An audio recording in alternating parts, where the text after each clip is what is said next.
Het belangrijkste nieuws van Curaçao in het Nederlands. Extra Journaal. Vers van de pers. Welkom bij Extra Journaal. Fijn dat u weer kijkt. We hebben het belangrijkste nieuws voor u op een rij gezet. En we beginnen met het bericht dat pastoor Carlos voorlopig vrij is. Dat gebeurde gisteren.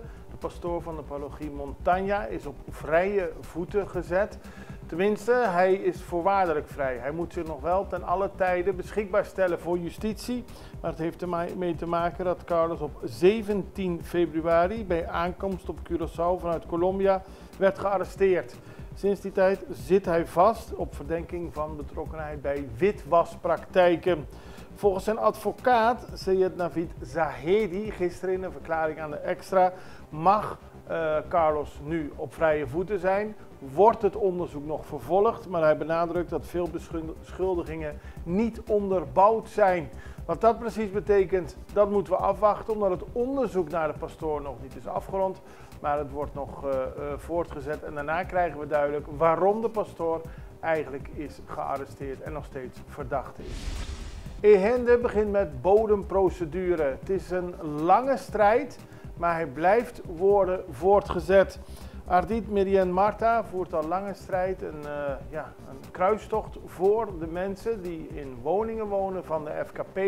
Vaak al decennia, 30, 40 jaar en het recht willen hebben om dat huis te kunnen kopen. Vaak hebben ze heel veel geïnvesteerd in die huizen.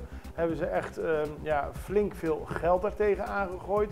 In heel veel wijken op Curaçao krijgen ze het recht om het huis te kopen. En zij wil dat het ook geldt voor de mensen die zij vertegenwoordigen met Ehende.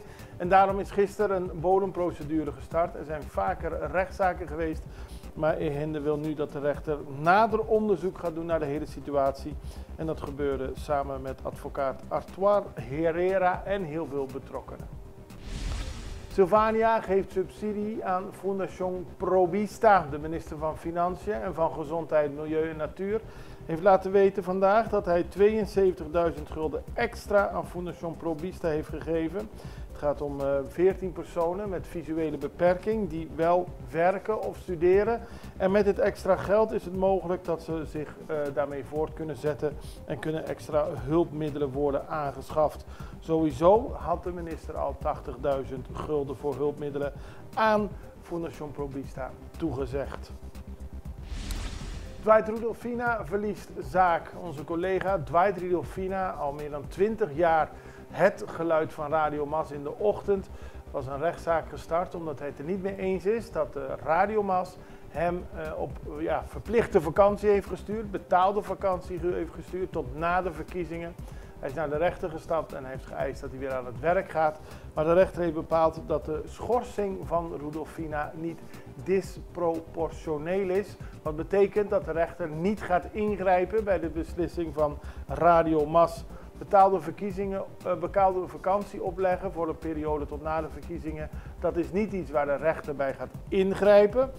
En dat er een brief gestuurd is aan Rudolphina zonder dat er van tevoren overleg is geweest. Zo legde de rechter uit, is niet onlogisch, omdat Rudolphina al 6 jaar geen contact met de directie heeft van Radio Mas.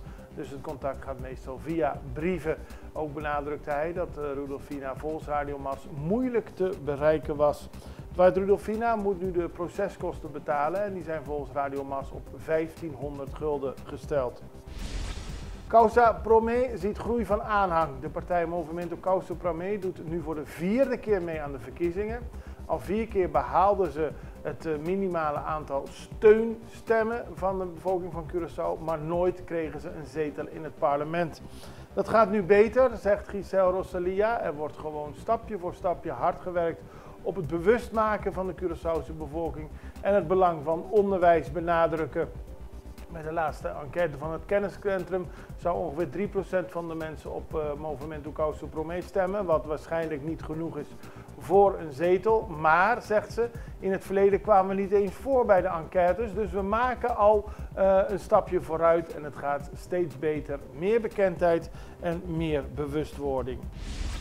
Man opgepakt voor brandstichting. De politie heeft gisteren een man opgepakt. Een 31-jarige op Curaçao geboren man. Hij werd om 5 uur 's ochtends van zijn bed gelicht. Eerder deze week moet ik zeggen. En hij wordt verdacht van betrokkenheid bij de brand in Groot Santa Marta op 1 januari. Dat gebeurde rond 3 uur 's ochtends. Verhalen over een molotovcocktail verschenen in de pers. We weten niet precies waarvoor de man gearresteerd is en of dit ook de wijze was waarop de brand is ontstaan. Feit is wel dat er 4 mensen gewond raakten. 2 ernstig gewond met brandwonden en ook 2 met ademhalingsproblemen. Er woonde een familie in het huis. Het is nog onduidelijk waarom de brand is gesticht, maar het is goed dat er iemand is opgepakt. En dan is er 13 jaar geëist voor een moord in Montaña. Dat is een moord die vorig jaar op 8 september plaatsvond voor de deur van een toko, een Chinese toko, op de Kokolodeweg in Montaña. De toko die heet Xai Xing Dai. Daar werd toen Romario Williams doodgeschoten door 3 kogels.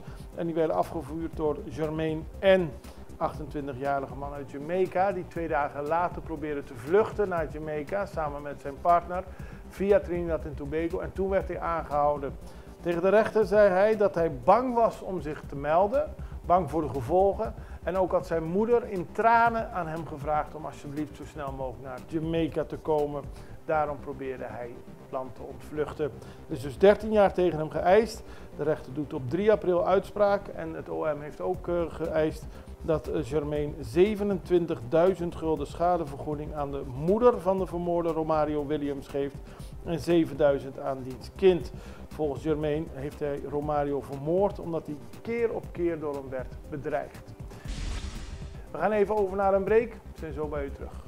Extra in Nederland. Van Amsterdam tot Arnhem, van Groningen tot Maastricht, Extra is erbij. Volg Extra Digitaal en blijf op de hoogte van de belangrijkste ontwikkelingen in Nederland. Extra Digitaal is te zien op verschillende platforms en kanalen zoals WhatsApp, YouTube, Facebook, Instagram en ook TikTok.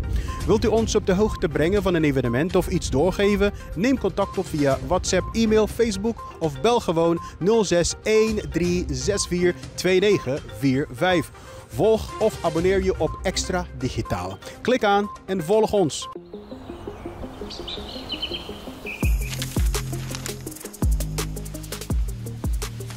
Welkom op Curaçao, een van de mooiste eilanden in de Caribiën, een ware parel. En het is een eiland waar je van heel veel zaken kunt genieten. Van de natuur, van de zee, van het eten, van de mensen en zoveel meer.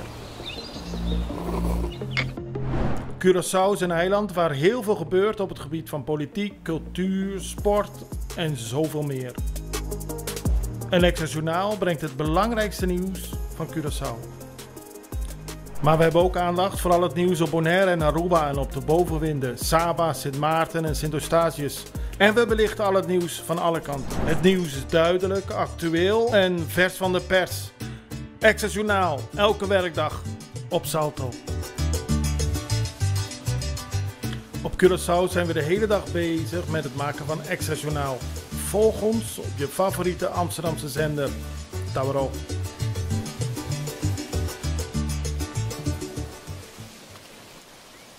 Celibon, de vuilstortplaats op Bonaire, is veel in het nieuws geweest. Vorig jaar veel branden, natuurlijk ook een zeer gevaarlijke situatie. De Rijksvertegenwoordiger had ingegrepen, later heeft de rechter dat weer teruggedraaid. De Tweede Kamer wilde daar het fijne van weten en had Clark Abraham, gedeputeerde van Bonaire, uitgenodigd om over de situatie te komen praten. Dat was een uitgebreid gesprek waarin Abraham de geschiedenis schetste en ook het belang benadrukte van samenwerking binnen het Koninkrijk om heikele punten op te lossen.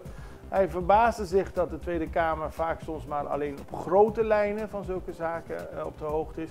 En dat ze niet de kennis over het hele traject hebben. Daar heeft hij uitleg over gegeven.